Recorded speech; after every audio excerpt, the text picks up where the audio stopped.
Hello guys, good evening. This is Kuya Ani Askal Aguila. So, gabi naman ako ron. Unya, kung lagi kaya nag-straight ang akong kauban sa security guard. So, niya, padayon ko sa ako ang trabaho kining pang beam sa ako ang third floor, no? Beam, niya, para sunod flooring na po. Kaya tungod lagi nga wala kabuhat. Pila ka semana, maabot ng buwan kay kinalaging ipaangan ta sa LBC rider, no, ipiangan ang atong lawas tungod sa pakig-away nya napildi man in town ta. So mo na nauli ano akong ning bukton sa kayo, no.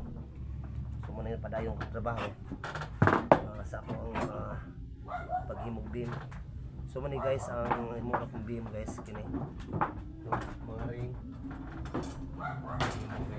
ngani ang ring mo, no, para sa iyang alin para beam, no.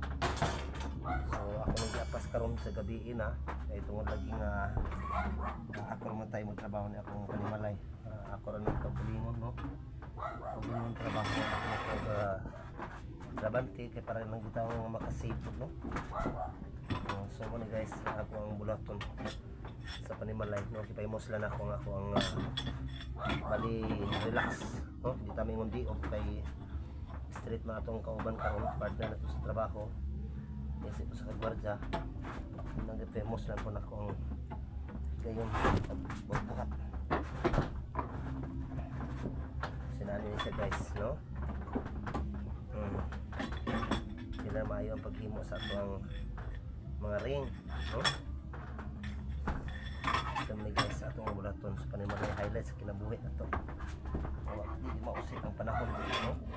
Mintas abtik ang mga panglawas na silang pugi kita isip sa ka padre di pamilya. So mali guys kaya ko katapiangi sa LBC rider guys. So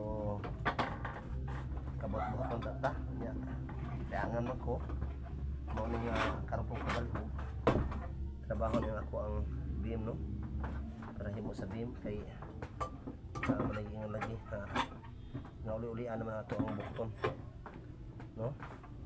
So nakalip-lihok na so naman na si guys moring, no. So nagapas na rin si musik ang atong panahon sa pagbuhat sa itong mga bulaton sa panimalay.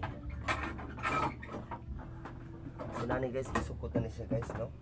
Kaya kinang atong ring guys kung na siya bali 6 by 8,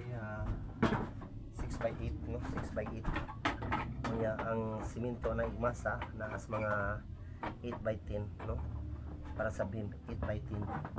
So 8 sa babaw nga 10 padung sa bali ubos nga kita sa mga 20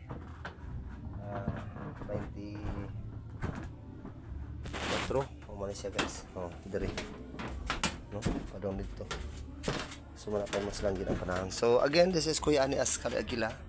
Highlights sa ato ang kakugi. So mayong kagabi ang tanan. God bless to everyone.